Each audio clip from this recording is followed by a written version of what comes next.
गांव का नाम था पलासपुर, जहां हर सुबह सूरज की पहली किरण धान के खेतों पर पड़ती और चिड़ियों की चहचहाट से दिन की शुरुआत होती। गांव में बसने वाले लोग सीधे साधे थे, लेकिन उनके दिल बड़े थे। वहीं पुरानी हवेली के पास रहने वाली नेहा का घर था। नेहा सिर्फ 22 साल की थी, लेकिन उसकी हंसी और चंचलता से लगता जैसे उसकी उम्र ठहर गई हो। वहीं दूसरी तरफ शहर का लड़का आर्यन अपनी जिंदगी की भागदौड़ से परेशान होकर कुछ दिनों के लिए अपने दादाजी के गांव आया था। आर्यन की उम्र 25 साल थी। वह पढ़ाई में होशियार और शांत स्वभाव का था, लेकिन उसके दिल में हमेशा एक खालीपन रहता था।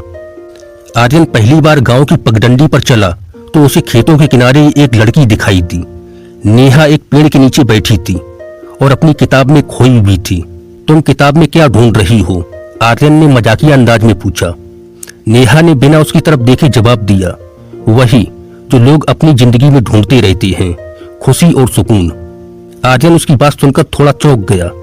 यह पहली बार था जब किसी ने उसकी जिंदगी के खालीपन को इतनी सीधे सीधे छू लिया था। धीरे धीरे दोनों में दोस्ती हो गई। नेहा ने आर्यन को गांव के हर छोटे बड़े कोने से परिचित कराया। यहाँ की सबसे खास चीज क्या है? आर्यन ने पूछा। नेहा मुस्कुराते हुए बोली, यहाँ के लोग। और अगर लोग खास हों तो जगह खुद ब खुद खास बन जाती है। नेहा आर्यन को अपनी छोटी सी लाइब्रेरी ले गई जो उसने खुद बनाई थी। लाइब्रेरी में बहुत पुरानी और धूल से भरी किताबें थीं, लेकिन नेहा के लिए ये किताबें उसकी दुनिया थीं। नेहा का सपना था कि वह गांव की महिलाओं के लिए कुछ ऐसा करे जिससे उनकी जिंदगी बेहतर हो सके। महिलाओं को पढ़ाई और आजादी मिलनी चाहिए, नेहा ने कहा। आर्यन ने उसकी बात सुनी और कहा, मैं तुम्हारे सपने को सच करने में तुम्हारी मदद करूंगा। दोनों ने मिलकर एक योजना बनाई।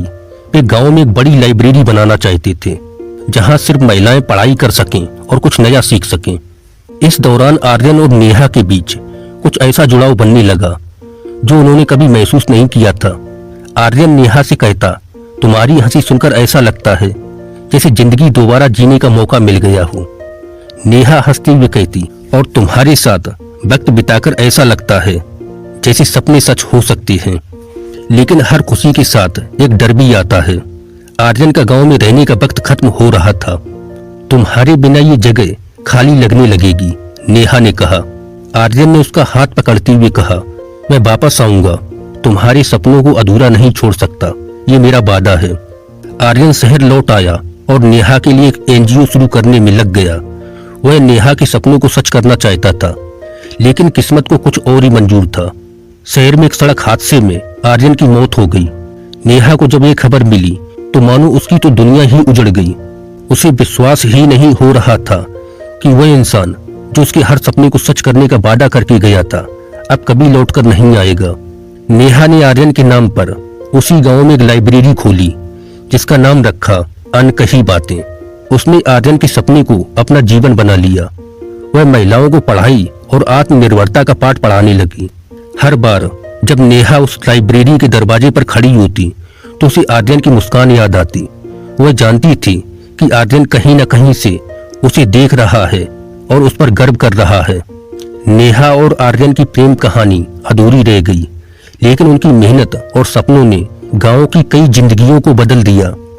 सच्चा प्यार वही है जो भले ही अधूरा रह जाए, लेकिन उसकी यादें और जज्बात हमेशा दूसरों की जिंदगी बदलने की वजह बने। नेहा और आर्यन की अनकही बातें आज भी पलासपुर की सबसे खूबसूरत कहानी बनकर जीवित है।